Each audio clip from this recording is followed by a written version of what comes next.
Oh dear, the power's out. My coffee! Whoops.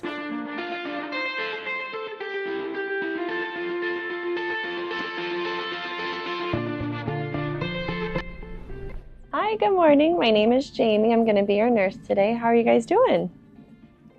Good. How are you feeling? Is your epidural working well? Yeah. Not feeling any contractions? No, Baby's heart rate sounds really great. The power's out. What's going on? Hi everyone, and welcome to this training video on managing power outages in the labor and delivery unit. Power outages can happen more frequently than we might expect. And as you all know, we do have backup generators to minimize disruptions and maintain essential services. However, it is crucial to be aware that the generator can only be accessed via the red plugs in each room. Please note that this video will not cover scenarios where the generator itself goes out. The loss of power, in addition to having loss of generator, is very unlikely and would require a different set of protocols. In this video, we'll go over practical steps to take during a power outage to ensure vital equipment is available, and we'll discuss unit leadership and the command center's role to maintain efficient workflow.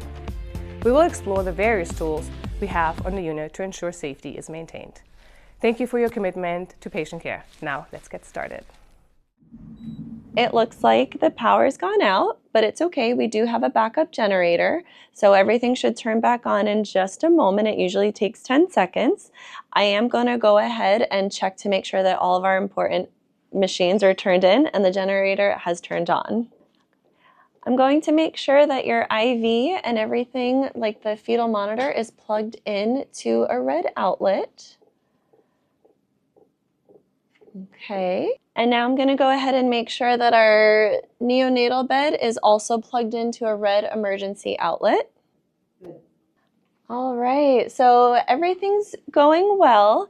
It does look like your charger is plugged into a red emergency outlet. If you wouldn't mind unplugging that so I can use that for our important equipment. Thank you.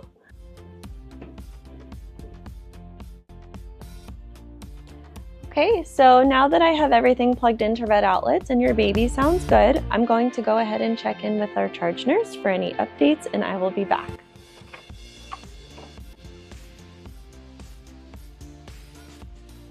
During a power outage, there's critical equipment that should be plugged into all the red outlets that are located in our labor rooms, the ORs, and the OR hallway. Here is an overview of the critical equipment.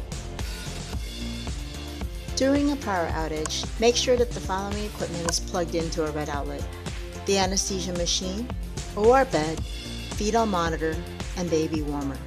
These outlets are connected to the hospital's emergency power grid.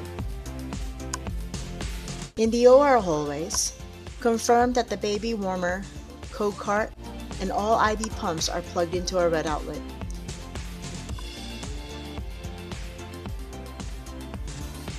The Omnicell, which contains essential medications, must always be connected to a red outlet. Double-checking these connections is a vital step in emergency preparation.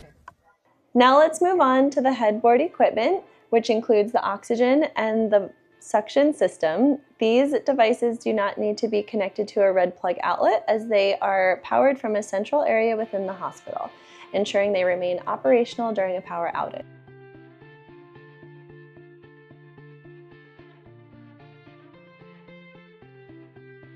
Welcome to the postpartum unit.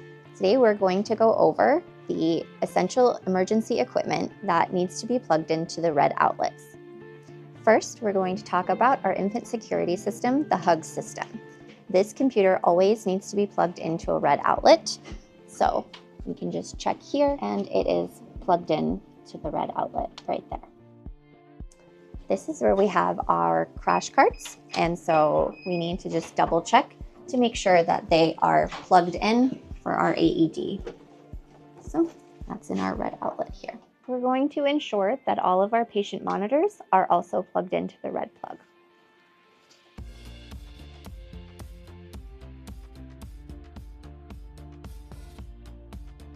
We also need to make sure that our infusion pumps are plugged into red plugs if they're being utilized.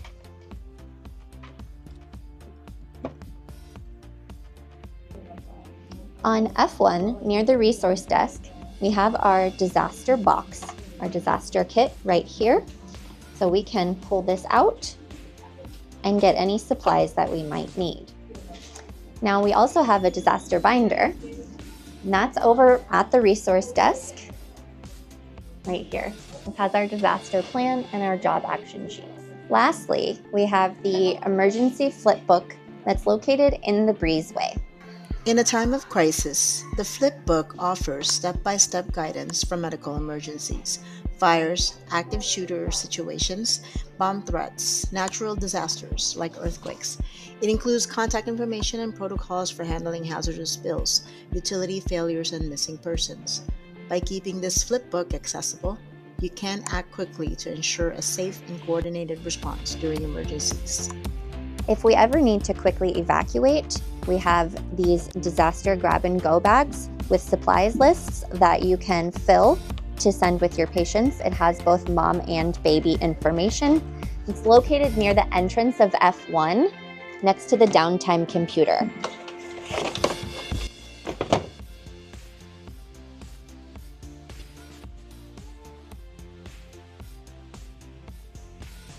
Thank you guys for coming to this briefing. It seems that we have a power outage of some sort. So let's see if it's hospital-wide, and let's see what equipment works.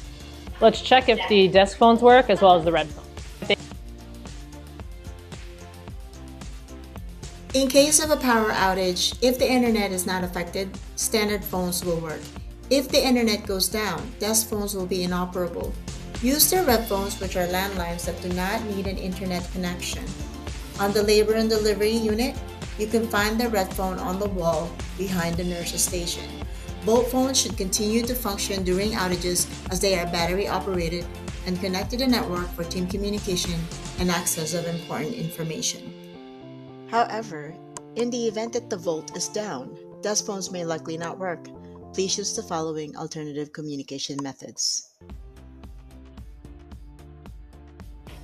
Hey Cheryl, can you call 211 to see if this is just a unit power outage or if it's hospital-wide? Got it, Chris. I'll call out and find out what's going on. Calling 211, option 2 for security dispatch. Hi, this is Cheryl from Labor and Delivery Unit. We're experiencing a power outage and need to report it. Can you confirm if this is just our unit or if it's affecting the whole hospital? Thank you for the information. I just reported it, and that's the whole hospital. We will receive the alert shortly. In the role of assistant unit leader, it's my job to make sure that everybody knows what's happening and that the red plugs are in use for vital equipment, as well as reassuring the patients that there is a plan in play. Okay, great. Awesome, thank you. Sorry. Mom, could you get the disaster box and the binder? I also have to let the Stanford attending know what's going on. Of course. Okay.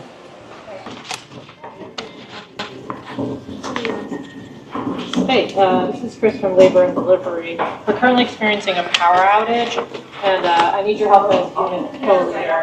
You might be able to find us. All right, thanks. We have the disaster binder coming, as well as a disaster box in the front. Perfect. Coming.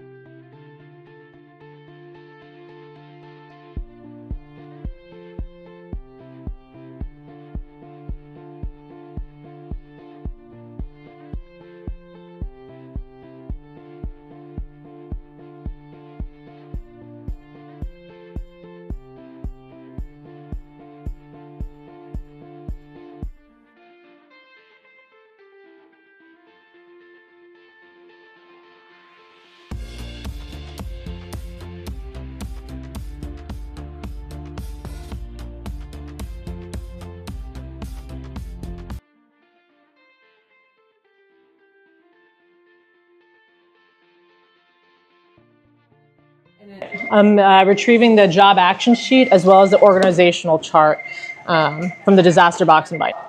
No, she handed it to me. Hey, Chris. I'm here. What can I do to help you? Hey, yeah, I'm just looking for these job action sheets. Maybe you can actually give this to the bedside nurse, as well as the OB assistant. So, yeah, I see the disaster roles. I'll be the unit leader with you. And who's your assistant unit leader? Is that going to be Cheryl? Yeah, that's Cheryl. Okay, I'll get this to Cheryl, and bedside nurse are Jamie and Monica, and this will tell everybody what to do during the disaster. Okay, and I'll roll this to anesthesia. Perfect. In addition to the job action sheet, I'm going to hand out headlamps, flashlights, and lanterns so that areas that don't have emergency power, we can still see. Thank you.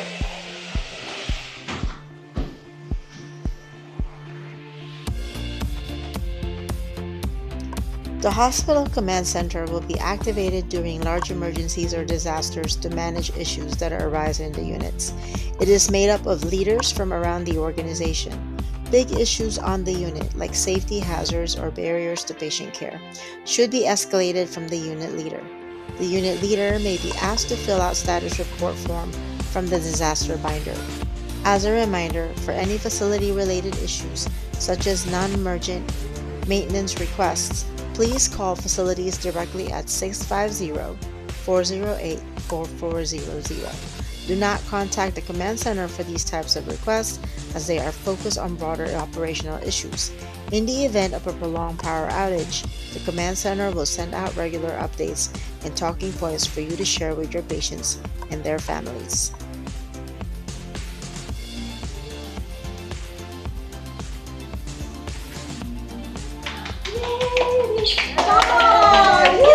Good job, Chris. Good job, leader. Great job, everyone. What a relief. Wow, let's get all the papers back together. The job action sheets, I'll put it back in the disaster binder. Great job, everyone. Good job. Good job. All right, you guys, it looks like the lights have turned back on. How are we doing? Good. Phew. I know. Yay, I know. I'm so glad that it went as smoothly as it did. Everything's working as it should be, so thank you so much. Thank you. Yay! Thank you for completing this training session. Let's quickly summarize what we covered today. We started by reviewing the vital equipment that needs to be placed in the red plug. This equipment is crucial for our emergency preparedness. Next, we discussed how to communicate depending on the internet status. If the internet is up, follow the standard communication protocols. If it is down, we have alternative methods to keep everyone informed. We also went over structure of our unit leadership, which includes unit leaders and assistant leaders. The organization helps ensure clear communication and responsibilities during emergencies. In terms of disaster preparedness, we identified where to find important resources. On labor and delivery, the disaster binder is in the tube station, and the disaster box can be found in the clean utility room. On maternity, the disaster binders will be either at the nurse's station or at the front station behind the clerk. To help everyone understand their specific roles during an emergency, each team member will receive a job action sheet. This sheet will guide you on how to manage the situation based on your responsibilities. Lastly, we reviewed the role of the command center, which will coordinate our response efforts and ensure that all units are aligned. If you have further questions, please direct your inquiries to members of the OB Disaster Committee. Thank you for your attention and participation today. Your engagement is vital in helping us maintain a safe and prepared environment. Woohoo! The power's back! Oh, thank goodness. Great job, everyone!